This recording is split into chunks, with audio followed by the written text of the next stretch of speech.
had to settle for 3 last drive, hoping this second go-around ends in 6. In good position, 1st and 10. Up the middle they run. It's Walker. He'll work his way up the middle for a gain of about 4. 2nd down.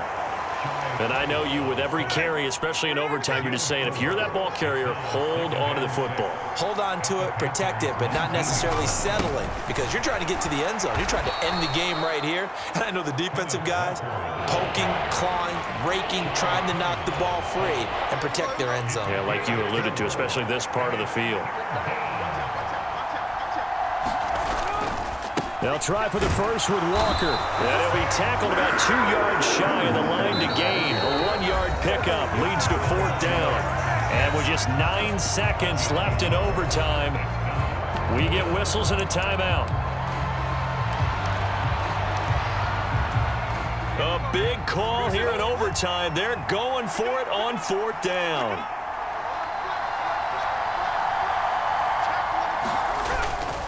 They'll run for it. It's Walker. And he's able to pick up the 1st down before he's tackled right at the 10.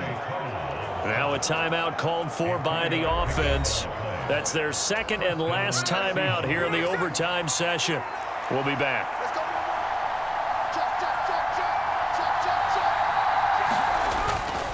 Straight ahead, Walker. And the result here, a pickup of 8. Leaves him with 2 to go on 2nd down.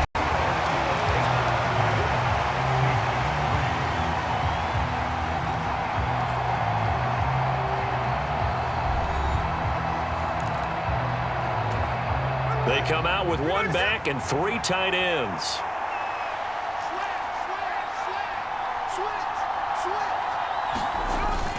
On 2nd down, it's Walker. And he's stopped after a gain of 1. Not enough. Still a yard to go on 3rd down.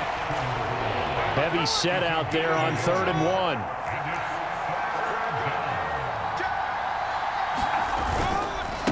Up the middle, here's Walker. And he will take this one in for the Seattle Touchdown.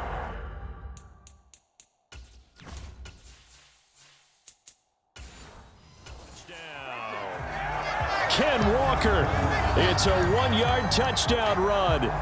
So the 2nd down run didn't work. They run it again on 3rd down and get in. I wasn't sure if they might pass it, Charles. We know that they like to mix it up down here around the goal line. Yeah, almost felt like the offensive line said, forget mixing it up. Let's call our favorite running play over our best blockers, and let's get this one in. Jason Myers now for the extra point.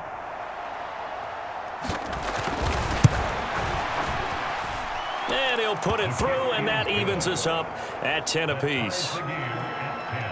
So that one a long 11-play drive. And it was Ken Walker finishing things off with a touchdown run. And this will not be brought out. It's a touchback.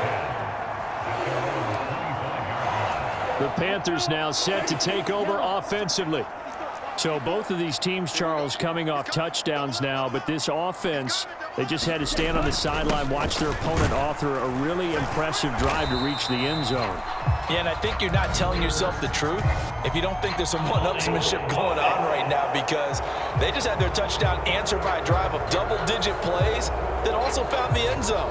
Now they want to do something even more impressive to answer that one.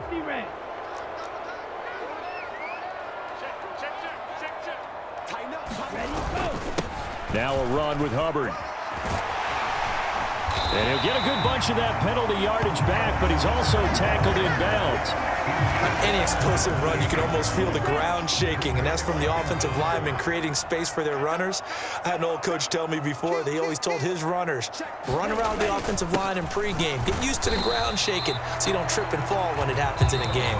And a timeout now here in overtime with 4 seconds remaining.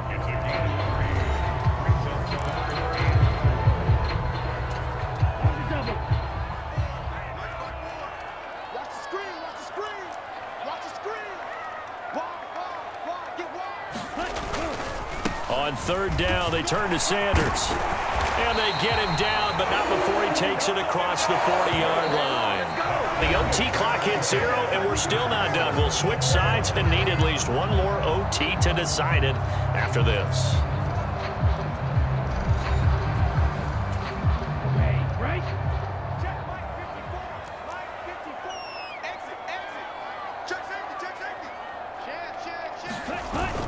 And they'll run on first down with Hubbard. And a pretty good burst there as he'll get this across midfield and down to the 46. He continues to be effective running the football, a big reason that they have the lead. And I love one of the quotes that I read about him where he said of himself, "I love it when a team just hops on my back and I just carry them along." And he'll go down shy of the 40 at the 41. From the 41, here's a 2nd and 5. Right back to Hubbard. And the lane closes up quickly as he'll get about 3 down to the 38. And with just 9 seconds left in overtime, we get whistles and a timeout.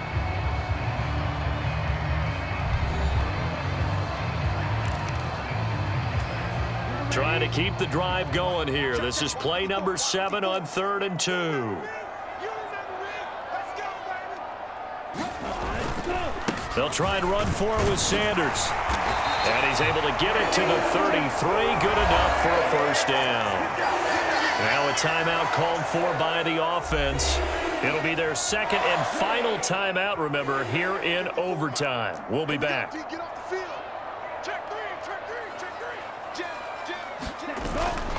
They'll run with Hubbard. And an excellent job of finding the opening as he's got this now all the way down to the 22. So the OT clock hits 0, and we're still not done. We'll switch sides and need at least one more OT to decide it after this.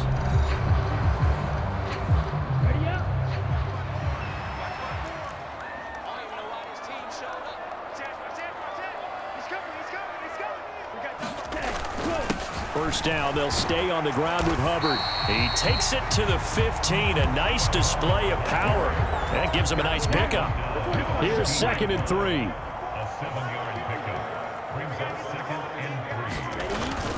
Straight ahead with Hubbard.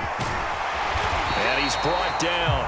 151 yards rushing for him now as his sensational afternoon continues. It looks like a jumbo set with 3 tight ends here for 1st and goal.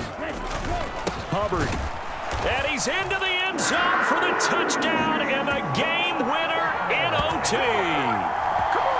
We needed extra time to decide this one. The rushing score and OT finishes it off, but all throughout, really just a great game to witness. I agree, and the whole time we were watching and working on this game, I had it in the back of my head. We could get to overtime.